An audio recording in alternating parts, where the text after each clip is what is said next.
কিছুদিন আগে কুমিল্লার ঠাকুরপাড়ায় পূজা চলাকালীন অবস্থায় পেট্রোল বোমা নিক্ষেপ, এগুলি তো সহ্য করা যায় না। আমি বারবার যত শান্তি সম্প্রীতির কথা বলি, আপনি শান্তি সম্প্রদায়ের উপর আঘাত করেন, এগুলি ভালো না। বিশেষ করে আমি আপনাকে দেখাচ্ছি মানবতার কথা, আপনি আমাকে দেখাচ্ছেন মানবতা বিরোধীর কথা, সেটা তো হয় না। আমরা এখানে সকলে সুন্দরভাবে বসবাস করতে চাই। এটা একটা সিএম সাধনার মাস। এই মাসে আমরা সকলে আপনাদেরকে সবাইকে সম্মান করি, কিন্তু এখানে এসে কিছু উগ্রবাদী লোক, কিছু দুশ্চরিত্রা, দুষ্কৃতিকারী চাচ্ছে বারবার সনাতন ধর্মকে বিনষ্ট করতে। ওখানে কি বলবো, যে কোনো জায়গায় আমরা হেনস্থার শিকার হচ্ছি, বৈষম্যর শিকার হচ্ছি।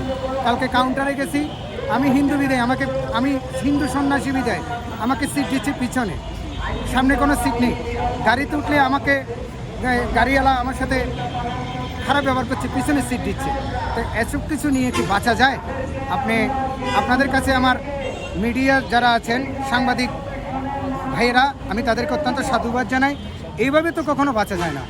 যেভাবে দেশের এই পরিস্থিতি, আমি পূজা করতে পারছি না, পূজা অবস্থায় গিয়ে পেট্রোল বোমা নিক্ষেপ, কিছুদিন গেলে তো গ্যানেট মেরে দেবে। এবার আমার হাড্ডি মাংস সব আলাদা হয়ে যাবে, কে করবে? রাস্তায় নামলে তো কোনো প্রতিবাদ পাচ্ছি না। প্রশাসনের কাছে গেলে প্রশাসন বলছে আমরা দেখব, দেখে তো উল্টে ফেলছে। পাঞ্জাবের জগতে একটি বিশ্বস্ত নাম, শাবাব এথনিক ওয়্যার। কোনো কিছু দেখছে না, কাকে কি বলবে? আমরা এমন এক পরিস্থিতি আছি, রাস্তা দাঁড়াতে হয়, এতবার রাস্তা দাঁড়াতে হয়। আরে একবারও তো টনক নড়ে। বারবারে বলছি হাত জোর করে, এই সিএম সাধনার মাসে কিছুদিন পর আপনাদের ঈদুল ফিতর, মাহে রমজানের পর ঈদ আসবে। আমরা এই ঈদকে খুব আনন্দ সহকারে দেখি, যেমন আমাদের শারদীয় দুর্গোৎসবকে জাতি ধর্ম বর্ণ নির্বিশেষে সকলে একই আনন্দ করে, ঠিক আমরা আপনাদের ঈদুল ফিতরকে আমরা খুব সুন্দরভাবে দেখি। আমি মাননীয় প্রধানমন্ত্রী জনাব তারেক রহমান সাহেবের কাছে হাত জোর করে প্রার্থনা করব যে একটি সুন্দর সুষ্ঠু গণতান্ত্রিক দেশ নির্মাণ করার জন্য, যেখানে অন্যায়ের প্রতিবাদ হবে, যে অন্যায় করেছে তাকে সাথে সাথে সাজাপ্রাপ্ত হতে হবে। এটাই হবে বাংলাদেশের নতুন বাংলাদেশের বিনির্মাণ, বাংলাদেশের একটা নতুন পরিকল্পনা হোক। এবং স্বরাষ্ট্র মন্ত্রণালয়ের স্বরাষ্ট্রমন্ত্রীর কাছে আমার এই আবেদন থাকবে।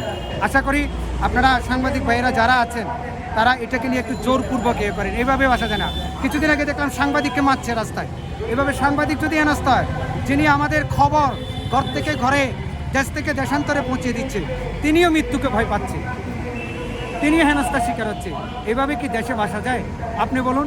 আমি এখান থেকে রিক্সা করে নারিন্দা গড়িয়ে মঠে যাব, আমার কোনো সিকিউরিটি নেই, আমাকে পিছন থেকে কোপও মারতে পারে, কোনো সিকিউরিটি নেই। তো আমার সিকিউরিটি চাই। আমার দেশের প্রধানমন্ত্রী, আমার মা বাবা আছে, আমার একটা সিকিউরিটি। এই দেশের একটা প্রধানমন্ত্রী আমার পিতা মাতার মতো, কারণ আমি একটা গণতান্ত্রিক দেশের একটা সন্তান, একটা জাতি। তা আমার যদি সিকিউরিটি যদি না দিতে পারে, তাহলে সেখানে তার কিছু করার নেই। বারবার রাস্তায় দাঁড়াবো কেন? রাস্তায় দাঁড়াবার কোনো কারণ হতে পারে না। আমি ঘর থেকে স্বাধীন মুক্ত দেশ নিয়ে বেরোইছি, বুক ফুলিয়ে বেরোইছি, কিন্তু ঘর থেকে বেরোলে আমার বুকটা নিচু হয়ে থাকে। কেন বাবা এরকম হবে কেন? ধর্ম প্রচার করতে পারি না, কথা বলতে পারি না, সব জায়গায় বৈষম্য শিকার হলে তো চলা যায় না। তাই বলছি মাননীয় প্রধানমন্ত্রীর কাছে, ঠাকুরপাড়ার যে ঘটনা, এখনও ব্রাহ্মণ মহাশয়, পণ্ডিত মহাশয় এখনও হাসপাতালে মৃত্যুর সাথে কাতরাচ্ছে গ্যানেট বোমায়, আরও 2-3 জন কেটে হচ্ছে। তা আপনাদের কাছে আমার প্রার্থনা, মাননীয় প্রধানমন্ত্রীর কাছে আমার প্রার্থনা, অতি সত্বর দ্রুত বিচার যেন আমরা পাই, এটাই।